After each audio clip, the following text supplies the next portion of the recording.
ના ટેબલ, ના ખુરશી, ના હાથ લગાવવાની જરૂરત. ફક્ત એક પ્લાસ્ટિકની બોટલથી પંખાને સાફ કરો મિનિટોમાં. હેલો ફ્રેન્ડ્સ, દિવાળી નજીક આવી રહી છે અને આપણે બધા જ આપણા ઘરની સાફ સફાઈ ખૂબ સારી રીતના કરતા હોઈએ છીએ. પરંતુ પંખાની સફાઈ કરવી ખૂબ જ મુશ્કેલ થતી હોય છે, કારણ કે પંખો છત ઉપર હોય, ખૂબ જ ઉપર હોવાથી આપણે યા તો ટેબલ અથવા તો ખુરશીનો સહારો લેવો પડતો હોય છે. તો આજના વિડીયોમાં હું તમારી સાથે પંખાને સાફ કરવાનું એક એવું ટૂલ બનાવીને શેર કરીશ, જેની મદદથી તમારે હાથ લગાવ્યા વગર પંખાને એકદમ સારી રીતના સાફ કરી શકો છો. તો એના માટે અહીંયા આપણે કોઈ પણ જૂનું કપડું લઈ લેવાનું છે. તો મેં અહીંયા એક જૂની કુર્તીનો ઉપયોગ કર્યો છે. જો તમારી પાસે કોઈ જ કોટનનું ગાઉન હોય તો તમે એનો ઉપયોગ પણ કરી શકો છો. કોટનનું કપડું હોય તો એનાથી સફાઈ ખૂબ સારી રીતના થાય છે. તો અહીંયા આપણે કપડાને કટ કરી લેવાનું છે અને કપડું આપણે થોડું મોટું કટ કરીશું, જેથી આપણે રોલ વાળીએ તો એ સરસ રીતના ફિટ થઈ જાય. આ કુર્તીમાં ઉપરનો ભાગ છે એમ્બ્રોઇડરી વાળો છે, એટલે ઉપરનો ભાગ હું કટ કરી લઈશ અને જે પ્લેન કપડું છે એનો જ આપણે અહીંયા ઉપયોગ કરવાનો છે. ઘણા લોકો ઉંમરવાળા હોય, ઘણા લોકોને કમરમાં દર્દ હોય કે પછી ઘૂંટણમાં દર્દ હોય, તો એ લોકો સીડી ઉપર, સ્ટૂલ ઉપર કે પછી ખુરશી ઉપર નથી ચડી શકતા. તો જો તમે આ રીતનું એક ટૂલ બનાવી અને ઘરમાં રાખશો તો તમારે સીડી કે પછી સ્ટૂલની જરૂર નહીં પડે. આસાનીથી તમે પંખાને સાફ કરી શકશો. તો જો અહીંયા મેં આ રીતના કાપડ છે એ કટ કરી લીધું છે. તો આ રીતના આપણે છે ને 2 ભાગ કટ કરવાના છે અને આને આપણે રોલ વાળવાનું છે. તો અહીંયા કપડાને આપણે આ રીતના ડબલમાં ફોલ્ડ કરી લેવાનું છે પહેલાં તો, અને ત્યારબાદ આ રીતના રોલ વાળતું જવાનું છે. આ રીતના આપણે 2 કાપડના ભાગ છે એ તૈયાર કરવાના છે. જો અહીંયા મેં આ રીતનો એક ભાગ બનાવી અને તૈયાર કરી લીધો છે, એ જ રીતનો મેં બીજું કપડું પણ તૈયાર કરી લીધું છે. ત્યારબાદ આપણને જરૂર પડશે એક પ્લાસ્ટિકની બોટલની. તો જો અહીંયા તમે નાની કે મોટી કોઈ પણ જાતની પ્લાસ્ટિકની બોટલનો ઉપયોગ કરી શકો છો. તો અહીંયા મેં થોડીક મોટી પ્લાસ્ટિકની બોટલ લીધી છે, જેથી આપણું ટૂલ છે એકદમ સારું બની અને તૈયાર થાય. બોટલ ઉપર જે કાગળ છે એને આપણે પહેલાં તો હટાવી લઈએ અને ત્યારબાદ આપણે જે પ્લાસ્ટિકની બોટલ છે એને કટ કરવાની છે. તો એના માટે અહીંયા ગેસ પર હું ચાકુને ગરમ કરી લઈશ. તમે અહીંયા કાતરની મદદથી પણ કટ કરી શકો છો. તો અહીંયા આપણે ઉપરથી લઈ અને સેજ નીચે સુધી આ રીતના છે ને ચાકુથી બોટલને કટ કરવાની છે. તો અહીંયા આપણે બોટલના 2 ભાગ કરવાના છે. પૂરું કટ નથી કરવાનું, પણ જે આપણે 2 ભાગ કટ કરીએ છીએ એ બંને એકદમ સામસામે આવવા જોઈએ આ રીતના.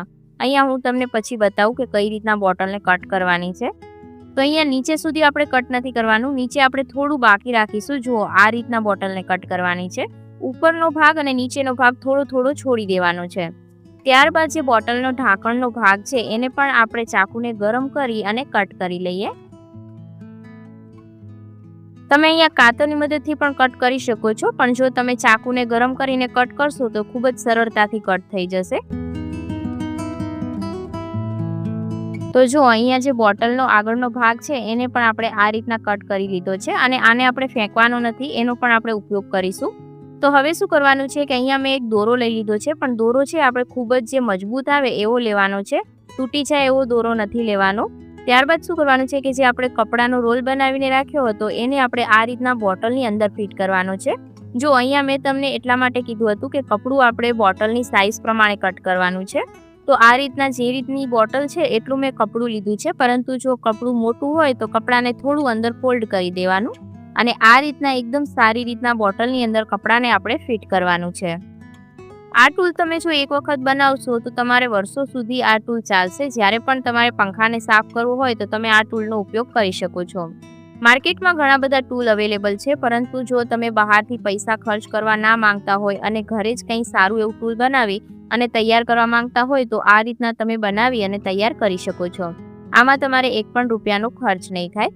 તો જો અહીંયા કપડાને આપણે બોટલની અંદર આ રીતના ફિટ કરી દેવાનું છે અને ત્યારબાદ આપણે આ રીતના દોરાને વીંટવાનો છે. તો પહેલાં આપણે એક ગાંઠ લગાવી દઈશું, જેથી દોરો ખુલી ના જાય, અને ત્યારબાદ આપણે દોરાને છેક સુધી વીંટતું જવાનું છે અને લાસ્ટમાં પણ ગાંઠ લગાવી દેવાની છે. તો એકદમ સારી રીતના ફિટ કપડું છે એ થઈ જવું જોઈએ, એ રીતના આપણે દોરાને વીંટતું જવાનું છે. તો અહીંયા તમે જે રીતના જોઈ શકો છો વિડીયોમાં, એ જ રીતના આપણે દોરાને વીંટતું જવાનું છે. ખૂબ જ સહેલી રીત છે. જો તમે એક વખત વિડીયોને ધ્યાનથી જોશો તો આસાનીથી તમે પણ બનાવી અને તૈયાર કરી શકો છો. તો જો અહીંયા આ રીતના આપણે છે ને દોરાને વીંટતું જવાનું છે. દોરાને થોડો આપણે ટાઈટ રાખવાનો છે, જેથી એ ખુલી ના જાય.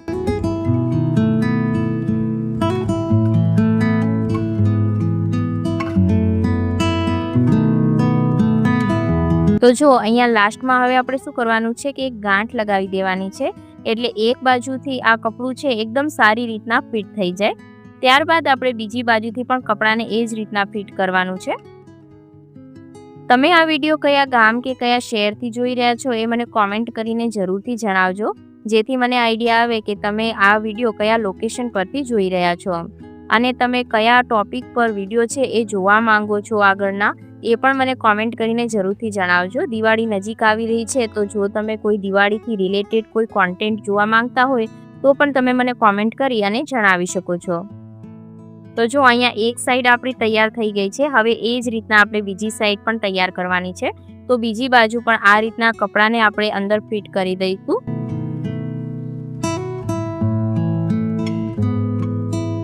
અને જે લોકો ઉંમરવાળા હોય કે પછી જે લોકોને કમરમાં દર્દ હોય, ઉપર ના ચડી શકતા હોય, એવા તમારા ફ્રેન્ડ્સ કે ફેમિલી મેમ્બરને આ વિડીયો જરૂરથી શેર કરજો, જેથી એમનું કામ છે એ ખૂબ આસાન થઈ જાય.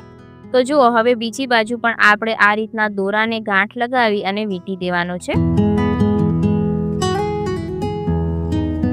અત્યાર સુધી જો તમને વિડીયો પસંદ આવ્યો હોય તો વિડીયોને લાઈક કરવાનું ભૂલતા નહીં અને ચેનલ પર પહેલીવાર આવ્યા હોય તો સબસ્ક્રાઈબ જરૂરથી કરજો.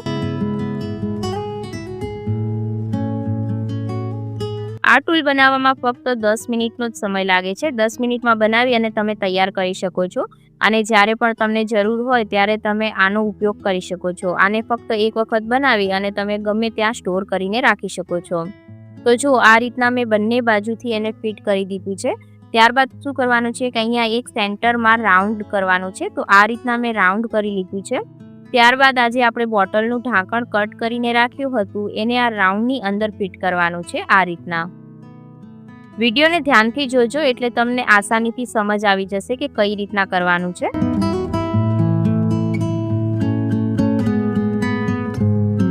તો અહીંયા રાઉન્ડ છે બહુ મોટું નહીં કરવાનું, જેથી એકદમ સારી રીતના એ અંદર ફિટ થઈ જાય. તો જો અહીંયા બોટલનો જે આગળનો ભાગ છે એને આપણે આ રીતના ફિટ કરી દીધો છે. ત્યારબાદ અહીંયા કોઈ પણ વાઇપરની જે દંડી આવે એ તમારે અહીંયા લઈ લેવાની છે, અથવા જૂના પોતાની દંડી હોય તો તમે એનો ઉપયોગ પણ કરી શકો છો. એને આ રીતના ફિટ કરી દેવાનું છે. તો અહીંયા આપણું 0 ખર્ચની અંદર પંખાને સાફ કરવા માટેનું એક ટૂલ બની અને તૈયાર થઈ ગયું છે.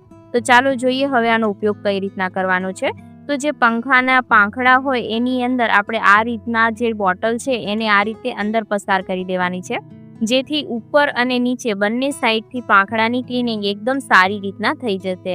ઘણી વખત આપણે આગળની સાઈડ તો પાંખડાને સાફ કરતા હોઈએ પણ ઉપરની સાઈડ છે એ ધૂળ રહી જતી હોય છે, પરંતુ આ ટૂલની મદદથી બંને સાઈડથી પંખો એકદમ સારી રીતના સાફ થશે.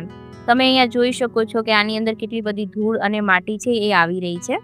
તો આ ટૂલ તમને કેવું લાગ્યું મને કોમેન્ટ કરીને જરૂરથી જણાવજો. આની અંદરથી વાઇપરની દાંડીને તમે ફરીથી કાઢી અને બીજામાં યુઝ કરી શકો છો, અને આ જે ટૂલ છે એને તમે ગમે ત્યાં સ્ટોર કરી શકો છો. તો જો પંખો એકદમ સાફ થઈ ગયો છે.